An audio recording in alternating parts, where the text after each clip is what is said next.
আসুক। আল্লাহর নবী বলছেন পৃথিবীতে এমন একটা সিচুয়েশন ঘটবে,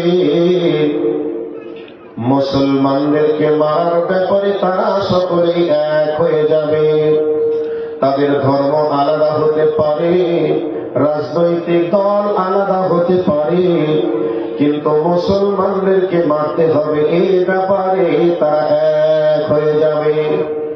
গোটা পৃথিবীতে এত জাতি এত ধর্ম থাকার পরেও কোন জাতির উপরে অত্যাচার নেই, কোন ধর্মের উপরে অত্যাচার নেই, কেবলমাত্র ইসলাম আর মুসলমানদের উপরে অত্যাচার চলছে।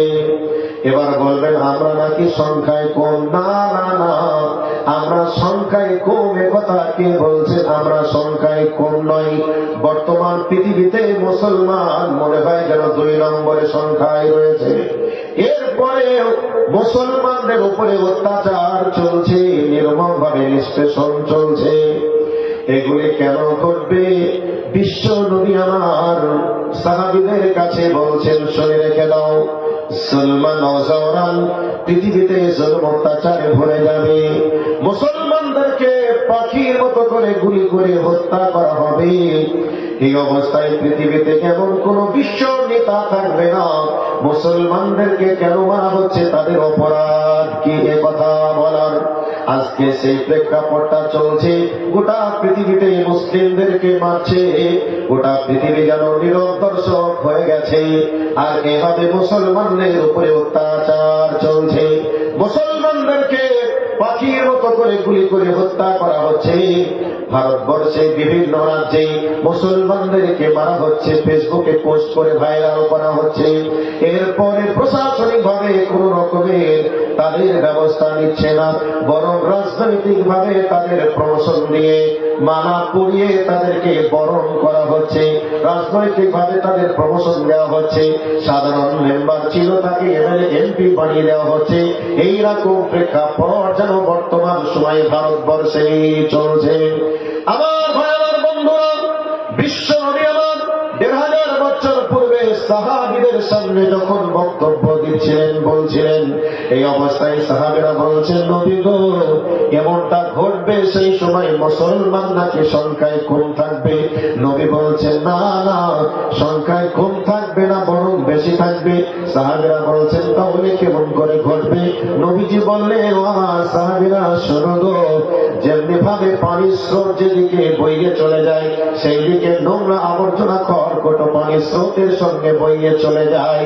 নবীজি বলছেন উম্মতের দোয়া আমার সাহাবীরা, তখন আমার উম্মতদের সংখ্যায় বেশি থাকবে, কিন্তু প্রকৃত পক্ষে তাদের বডির ভিতর থেকে ঈমান নামক শক্তিটা কেটে যাবে, বার হয়ে যাবে। এই অবস্থায় গোটা পৃথিবীর মানুষেরা যেন মুসলমানদেরকে মারার ব্যাপারে এক হয়ে যাবে। এরপর নবীজি বলছে আমার উম্মতদেরকে যখন 2টি রোগে ধরে নিবে, একটা রোগের নাম হলো হুব্বুদ দুনিয়া। নবীজি বলছেন আমার উম্মতরা যখন দুনিয়ার প্রেমে পড়ে যাবে, দুনিয়ার মহব্বতের পিছনে ছুটবে। বন্ধুরে আমার, আমরা সকলে আজকে দুনিয়া প্রেমিক হয়ে গেছি। আমার ছেলে 2টা, আমার ব্রেন বলছে 2টা ছেলের মধ্যে একটা ছেলেকে ডাক্তার করা লাগবে আর একটা ছেলেকে ইঞ্জিনিয়ার করা লাগবে। এইভাবে করে সবাই যেন ছেলেকে ডাক্তার মাস্টার ইঞ্জিনিয়ারের পিছনে আমরা যেন ছুটছি, আর আমাদের ছেলে মেয়েগুলিকে ইংলিশ মিডিয়ামে ভর্তি করে ডাক্তার মাস্টার বানাবো তার প্রতিযোগিতায় নেমে পড়েছি। ভাই কথাটা ঠিক বলছি না ভুল বলছি? নাম্বার 2, এই পয়েন্টের আর একটা পয়েন্ট হলো দুনিয়ার পিছনে আমরা কিভাবে ছুটছি। একতলা বাড়ি আছে, কি করে দোতলা হবে? দোতলা হয়ে গেল কি করে 2টা বাড়ি হবে? এরপরে একটা গাড়ি আছে, আর একটা কি করে হবে? গ্রামের বাড়ি থেকে কি করে সাজুর মোড় স্ট্যান্ডে বাড়ি বানানো যাবে? এই নিয়ে যেন আমরা দুনিয়ার প্রতিযোগিতায় নেমে পড়েছি।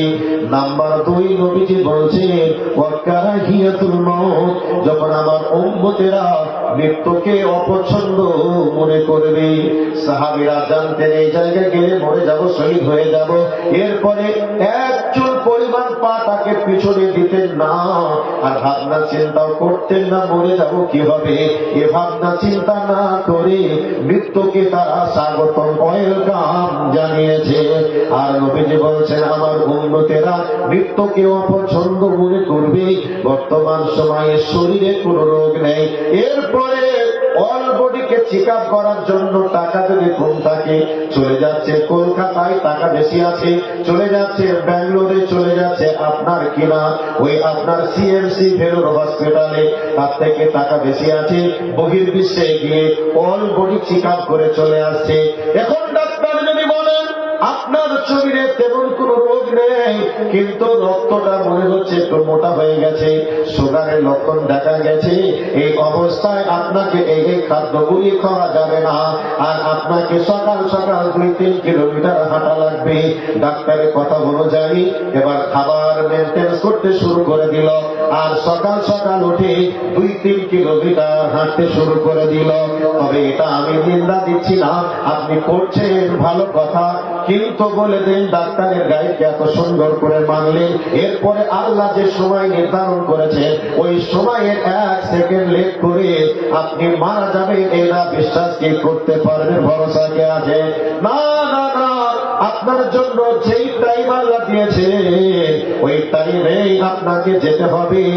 তবে শুনে রেখে দেন, বডি যতই ফিটিং হোক না কেন, সুন্দর যতই থাকুক না কেন, সময় হলে চলে যেতে হবে কবরে। তবে শুনে রেখে দেন, কিন্তু কবর থেকে বাঁচতে পারবেন না, মরতে হবেই হবে। কিন্তু কবরের শাস্তি থেকে যদি বাঁচার চেষ্টা করেন, বাঁচার উপায় আছে, কিন্তু কবরের হাত থেকে বাঁচতে পারা যাবে না, শাস্তির হাত থেকে বাঁচার চেষ্টা করলে বাঁচা যাবে। ওই ব্যক্তির বোঝা উচিত ছিল আল্লাহ রাব্বুল আলামিন আমাকে নামাজ পড়ার কথা বলেছে, ফজরের আগে আগে উঠে পরে পরে উঠেই যেমন হাঁটতে চলে গেলাম, ওই টাইমে যদি মসজিদে জামাতে চলে যেতাম, আর আল্লাহ হারাম খেতে মুখে লাগাতে নিষেধ করেছে, হারাম গুলাকে যদি বাঁচতে পারতাম তাহলে কতই না ভালো হতো। কিন্তু উম্মতের দল তা না করে চলছে অন্য লাইনে। নবীজি বলছেন, যখন এই দুটি রোগ দেখা দেবে রে, তখন আমার উম্মতদেরকে মারবে, কাটবে, পিস পিস বানিয়ে দিবে।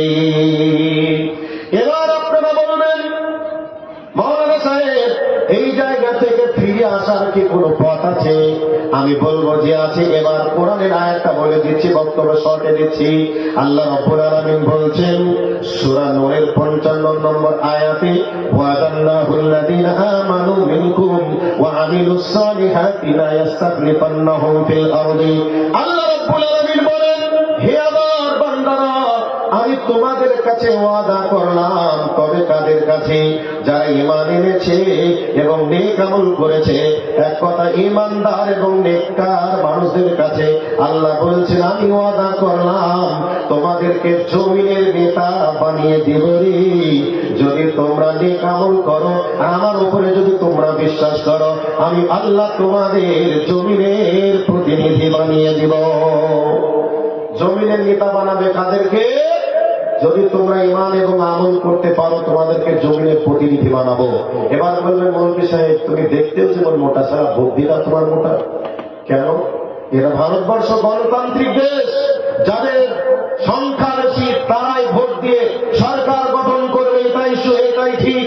কিন্তু তুমি যে বলছো মুসলিমদেরকে ঈমান এবং আমল করলে নেতৃত্ব চেয়ার দেবে, কথা বলছো, কিন্তু আসলে কি ঠিক? শুনে রেখে দেন, এর নাম ভারতবর্ষ। এই ভারতবর্ষে মুসলমানরা রাজত্ব করেছিল 800 বছর। এই ইতিহাসকে আমরা ভুলে গেছি না আমাদের স্মরণে আছে? স্মরণে আছে না নেই? স্মরণে আছে। আচ্ছা, 800 বছর যখন মুসলমানরা এই ভারতবর্ষের নেতৃত্ব নিয়েছিল, তখন সংখ্যা বেশি ছিল না এখন সংখ্যায় বেশি আছে? আওয়াজ দেন না ভাই, তখন বেশি ছিল না এখন বেশি আছে? এখন বেশি আছে। তো কম থাকার পরে যে আল্লাহ মুসলমানদেরকে 800 বছরের ক্ষমতায় বসাতে পেরেছিলেন, গোটা পৃথিবীর অর্ধেক পৃথিবীতে মুসলমানরা শাসন করেছিল। তবে সেই আল্লাহ 2026 সালে এসে হয়তোবা ক্ষমতা কমে গেছে না ক্ষমতা তাই আছে? আল্লাহর ক্ষমতা কমেছে না তাই আছে? আল্লাহর ক্ষমতা তাই আছে। তো সেই আল্লাহ তখন বসাতে পেরেছিলেন, এখন বসাতে পারবেন না? মনে হয় পারবেন না? আল্লাহ পারবেন, এই কথা আল্লাহ বলছেন। তবে শর্ত হলো ঈমান এবং আমল শুরু করে দাও, তাহলে তোমাদেরকে জমিনের মালিক বানাবো, এর দায়িত্বটা আমার। আল্লাহ বলছেন। একটা আয়াত দিলাম, এবার বলবেন এই ধর্মের সমস্যা মিটবে কি করে? এবার চলে আসুন তারপর উদ্দেশ্য বলবো। আল্লাহ রাব্বুল আলামিন বলছেন, فَلْيَعْبُدُوا رَبَّ هَذَا الْبَيْتِ الَّذِي أَطْعَمَهُم مِّن جُوعٍ وَآمَنَهُم مِّن خَوْفٍ। আয়াতটা অবতীর্ণ হয়েছে কাবাকে কেন্দ্র করে। তো কাবা ঘরের মালিকও যেমন আল্লাহ, গোটা পৃথিবীর মসজিদের মালিকও আল্লাহ। সে আল্লাহ বলছেন, ফালিয়াবুদু রাব্ব হাযাল বাইত, এই ঘরে ঢুকে যাও মানে মসজিদে ঢুকে যাও, আর মসজিদের যিনি আল্লাহ সেই আল্লাহর ইবাদত করো। এবার বলবেন ইবাদত করবো তা কিভাবে? আল্লাহ বলছেন, আল্লাযী আত'আমাহুম মিন জু', আল্লাহ পাক বলছেন, বান্দারে তোমাদের যদি ক্ষুধা লাগে আমি আল্লাহ খেতে দিব। বর্তমানে ভারতবর্ষের সরকার বলছে মুসলমানদের নাগরিককে বাতিল করব, রেশনকে বাতিল করে দিব। তবে নাগরিক যদি কেড়ে নেয় আর রেশন যদি বন্ধ করে দেয়, আর আল্লাহ যদি বলে আমি খেতে দিব, তাহলে আমাদের রেশনের কি কোনো প্রয়োজন আছে? নেই। নাম্বার 3, আল্লাহ বলছেন, ওয়া আমানাহুম মিন খাউফ, তোমাদেরকে যখন মারব কাঁদবো বলে হুমকি দিবে, ভীত সন্ত্রস্ত করে তুলবে, আমি আল্লাহ ওই অবস্থায় তোমাদেরকে নিরাপত্তা দেব। ভারতবর্ষের সব প্রশাসন যদি লেগে যায়, ভারতবর্ষের সব জনগণ যদি লেগেও যায়, আর আল্লাহ যদি মনে করে আমি নিরাপত্তা দিব, তাহলে বলুন তো একটা লোককে কি ছিঁড়তে পারবে? আপনাদের মনে হয় ভয় লাগছে কথা শুনে, আর না হয় কথা শুনতে ভালো লাগছে না। বলতে চাচ্ছি, আল্লাহর ঘর মসজিদে ঢুকে যাও, আল্লাহ বলছেন ঢুকে যাও, আর মসজিদে রবের ইবাদত করো। তোমাদের ক্ষুধা লাগলে আমি খেতে দিব, ভীতু সন্ত্রস্ত করে তুললে মারবো কাটবো হুমকি দিবে, আমি আল্লাহ তোমাদেরকে নিরাপত্তা দিব। এই আয়াতের প্রতি যদি আমাদের অকট্ট বিশ্বাস থাকে, এই ভারতবর্ষের উত্তপ্ত পরিস্থিতি থেকে বাঁচার জন্য একটাই সলিউশন, একটাই পথ, সেই পথটার নাম হচ্ছে আল্লাহর ঘর মসজিদ। এছাড়া বিকল্প কোনো বুদ্ধি নেই। আর বিকল্প বুদ্ধি খেতে খাটাতে গেছি বলেই লাত আর জুতা আমাদের উপরে আসছে। কাজেই আমরা ফিরে যাব আল্লাহর কোরআন এবং নবীর হাদিসের দিকে যদি আমরা বাঁচতে চাই। আর এক শ্রেণীর মানুষ বলবে ধর্মই শেষ করে দিল, ধর্মই শেষ করে দিল। একথা সত্য, তুমি ধর্ম থেকে দূরে চলে যাওয়ার কারণেই তোমাকে শেষ করেছে। তুমি ধর্মেই ফিরে আসো, তোমাকে সেই আরশের মালিক আল্লাহ তোমাকে সিকিউরিটি দেওয়ার দায়িত্ব তিনি নিয়েছে। একথা আল্লাহর কোরআন বলছে। সম্মানিত উপস্থিতি, অসংখ্য কোরআনের আয়াত নবীর হাদিস দিয়ে বাস্তব বিষয়কে একবারে সমাধান করা যাবে। একটাই পথ, আল্লাহর ঘর মসজিদ। কাজেই আমরা একটু ফিরে আসি আল্লাহর দিকে। এখন আমি বলবো, আজকের জলসা হচ্ছে মসজিদের উন্নতি কল্পে। এই সমাজটা কত ঘরের আমি জানি না, মোটামুটি 100 ঘর না হলে এখনকার সময়ে একটা সমাজ হচ্ছে না। তো 100 ঘর সমাজ, 100 ঘর মানুষ, আমরা 100টা বাড়ি বানিয়েছি। তো 100 জন মিলে একটা যখন আল্লাহর ঘর মসজিদ বানাতে চাই, তখন আমরা অপারক হয়ে যাই। তখন লোকের কাছে ভিক্ষা করা লাগে। আর মসজিদ কমিটি যারা থাকে তারা নাকি কি বিপদে পড়েছে, মানুষের কাছে যাবে, মানুষ বলবে এখন নয় তখন, আজ নয় কাল। কিন্তু আল্লাহ কিয়ামতে যদি জিজ্ঞাসা করে, তোমার বাড়িটা তুমি 20 লক্ষ 10 লক্ষ টাকা খরচ করে বানিয়েছিলে, আর 100 ঘর মানুষ মিলে মসজিদ আমার ঘরটাকে বানাতে গিয়ে অপারক হয়েছিলে, এই পরীক্ষা যদি আল্লাহ চাই বিপদে পড়ে যাব কি যাব না? যাব। কাজেই আমি এবার একটা হাদিস শোনাচ্ছি। আল্লাহ নবী বলছেন, তোমরা আল্লাহর ঘর মসজিদটা বানাও, আল্লাহ তোমাদের জন্য জান্নাতের ঘর বানাবেন। আমি আমার বাড়িটা বানিয়েছি, আপনি আপনার বাড়ি বানিয়েছেন 10 লক্ষ 20 লক্ষ 1 কোটি 2 কোটি খরচ করে। এই ঘর বানিয়ে জান্নাতে ঘর বানানো হবে, একথা আল্লাহ বলেন নাই, নবীজিও বলেন নাই। এরপরে আমরা লক্ষ লক্ষ টাকা খরচ করে আমরা আমাদের থাকার জন্য বাড়িটা বানিয়েছি। তবে অস্থায়ী বাড়ি, কিন্তু স্থায়ী বাড়ি আমরা যে পাবো, সেই বাড়িটা বানানোর জন্য পৃথিবীর শ্রেষ্ঠ মানুষ সার্টিফিকেট দিচ্ছেন, তোমরা আল্লাহর ঘর মসজিদ বানাও। স্বয়ং আল্লাহ তোমাদের জন্য ঘর বানাবে, হীরেমতি মুক্তা দিয়ে তৈরি করবেন। সেই ঘরের মালিক আমরা কে কে হতে চাই একটু দেখব। আসুন আমরা সেই আল্লাহর ঘর তৈরির জন্য একটু আগিয়ে আসি। সম্মানিত উপস্থিতি, একজন ভাই বলুন তো যে আমি আমার বাড়িটা 10 লক্ষ টাকা খরচ করে বানিয়েছি, তবে আমি এবার আল্লাহর ঘরটা বানাতে চাই। আল্লাহর ঘর বানানোর জন্য আমি 10 লক্ষ নয়, আমি 10,000 টাকা দিব। বিনিময়ে আমার ঘরটা আল্লাহ জান্নাতে তৈরি করবে, হীরেমতি মুক্তা দিয়ে তৈরি। সেই ঘরে আমি চিরদিন চিরকাল থাকবো। সেই ঘরের মেহমান হওয়ার জন্য একজন ভাইকে দেখব 10,000 টাকা দেওয়ার মতো কি আছে, একটু আগিয়ে আসুন। একজন ভাই আমার একটা কোরআন মাজিদ দান করেছেন, মাশাআল্লাহ, হায়াকাল্লাহ, বারাকাল্লাহ, জাযাকাল্লাহ, আহসানাল জাযা ফিদ দুনিয়া ওয়াল আখিরাহ। ভাইয়া, একজন কেউ কি আছেন যে 10,000 টাকা দিবেন? একটু আগে আসি তো ভাই, আল্লাহর ঘর মসজিদের জন্য। আমাদের কপাল কিন্তু এই জায়গাতেই নষ্ট হয়ে গেছে। আমরা দুনিয়ার জন্য সবকিছু করতে পারি, কিন্তু আল্লাহ আল্লাহ রসুলের ব্যাপারে আমরা অপারক হয়ে যাই। আল্লাহর ঘর তৈরির জন্য একজন 10,000 টাকা, আরেকজনকে বলবো ভাইয়া আপনি 10,000 না পারলে 5,000 টাকা দিয়ে একটু আগে আসুন। বিনিময়ে পৃথিবীর শ্রেষ্ঠ মানুষ নবী মুহাম্মদ সাল্লাল্লাহু আলাইহি ওয়াসাল্লাম বলছেন, তুমি আল্লাহর ঘর মসজিদ বানাও, আল্লাহ তোমার জন্য জান্নাতে ঘর বানাবেন। আসুন একটু আগে আসি। একজন বলুন তো ভাই 10,000, একজন কমপক্ষে বলুন 5,000। একটু আগে আসছে আমরা দেখি।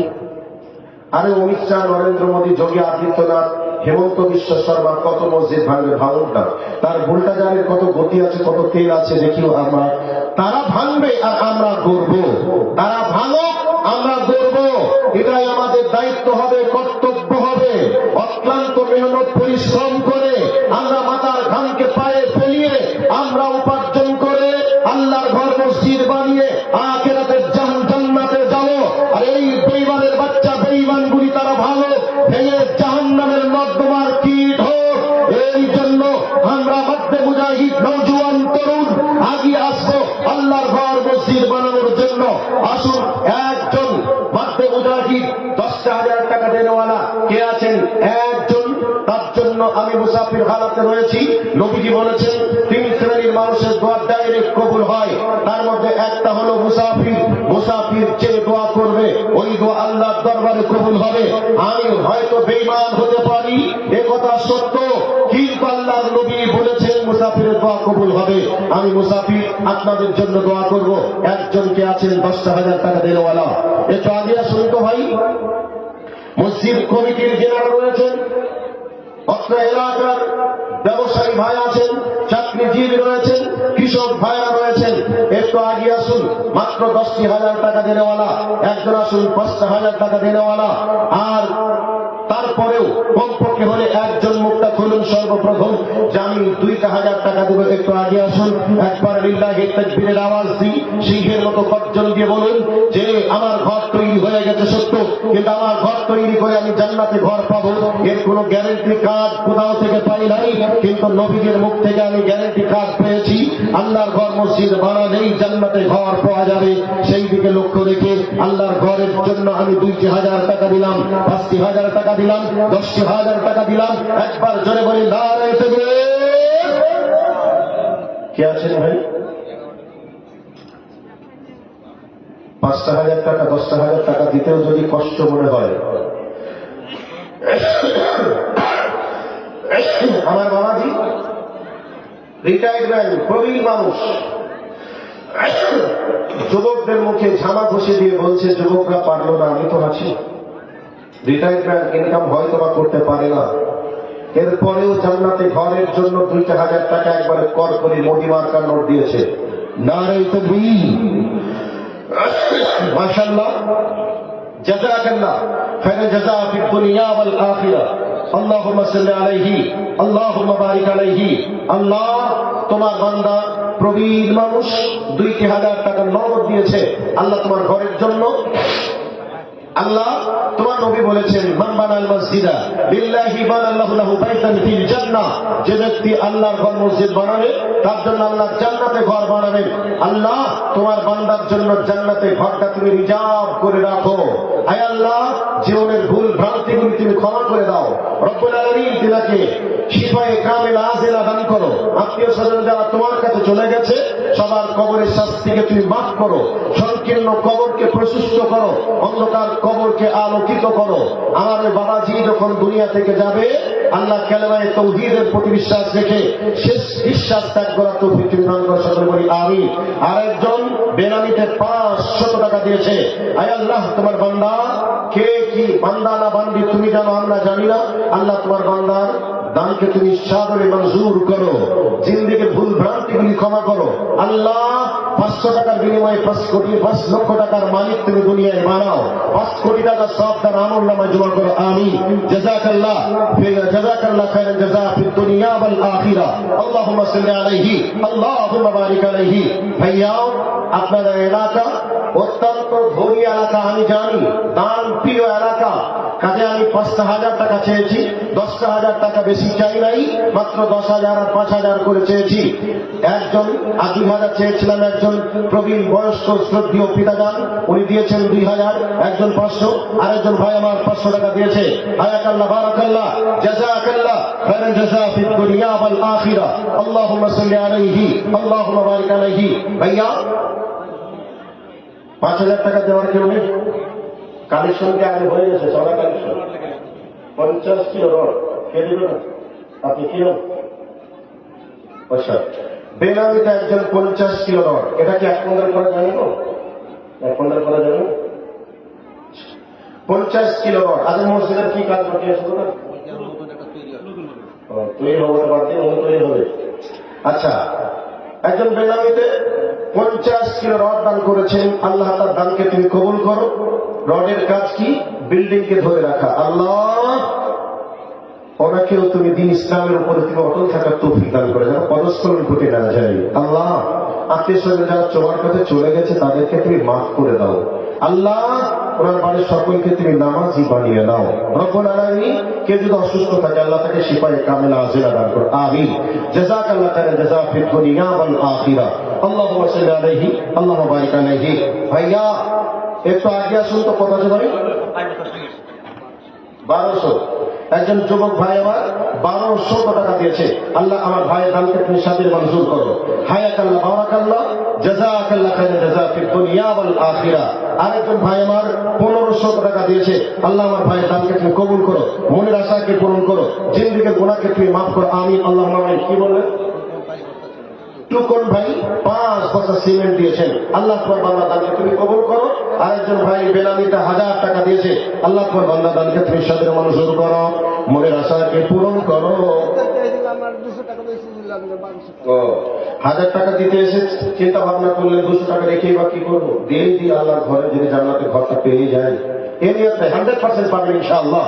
একজন বাবাজি আমার 1200 টাকা দিয়েছে। আল্লাহ তার দানকে কবুল করে নাও। কিনা ভাই? বেনামির নামটা তুমি লিখে দাও, তাহলে সে কি করে পাবে বলো?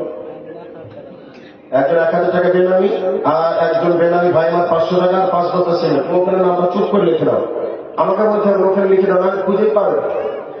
আয় আল্লাহ, তোমার বান্দা কেউ 500 টাকা, কেউ 5 বস্তা সিমেন্ট, কেউ 1 quintal, 50 KG cement, 50 KG rod, কেউ 10 বস্তা সিমেন্ট, এই করে করে আল্লাহ তোমার বান্দা যে যা দিয়েছে আল্লাহ তোমার বান্দাদের দানকে তুমি কবুল করে নাও। মনে যত নেক নিয়াত আছে আল্লাহ তুমি পূরণ করে দাও। জিন্দেগির পাপগুলিকে তুমি মাফ করে দাও। আত্মীয় স্বজন যারা চলে গেছে কবরে আল্লাহ সবার কবরে শাস্তিকে তুমি মাফ করে দাও, আমিন। আল্লাহু আমিন। ভাই তো আসুন ভাই। বেনামি তার একজন ভাই আমার 500 টাকা। আল্লাহ, বেনামি দানকে তুমি কবুল করে নাও, জিন্দেগির গুনাহকে তুমি মাফ করে দাও, মনের আশাকে পূরণ করে দাও, আমিন। আল্লাহুম্মা আমিন। ভাই 5,000 না পারলে তো 500 পারবেন, 10,000 না পারলে তো 1,000 পারবেন। একটু আগে আসুন, আল্লাহর হস্তে মেহরবানি করে একটু আগে আসুন।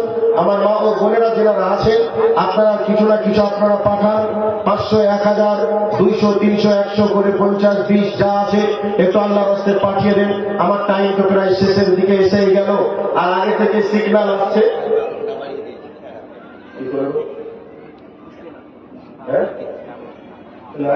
মানুষ আসছে, এখন আমি কি করে কালেকশন করবো? তাহলে বক্তব্যটা আরেকটু রাখতাম। সব গ্রাস করেছে।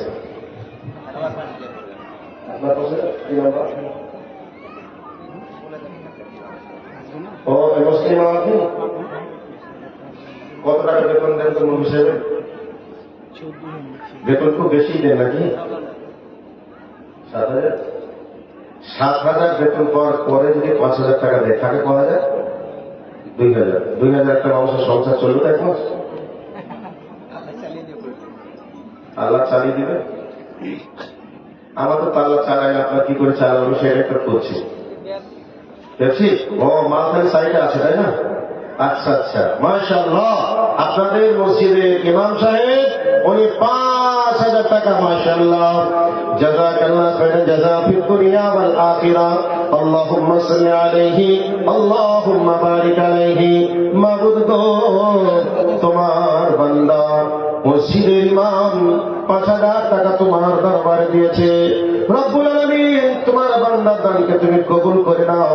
আল্লাহ তার দিনে যত মেহনত আছে সমস্ত মেহনত গুলিকে তুমি নাজাতের ওসিলা হিসাবে কবুল করে নাও। আল্লাহ গো, দিনের দায়ী হিসাবে তুমি কবুল করে নাও। যত রকমের বালা মুসিবত আছে সমস্ত বালা মুসিবত থেকে হেফাজত করো। ওনার আত্মীয় স্বজন, মা বাবা থেকে নিয়ে শুরু করে যতজন কবর গৃহে চলে গেছে সকলের কবরের শাস্তিকে তুমি মাফ করে দাও। আমিন, আল্লাহুম্মা আমিন।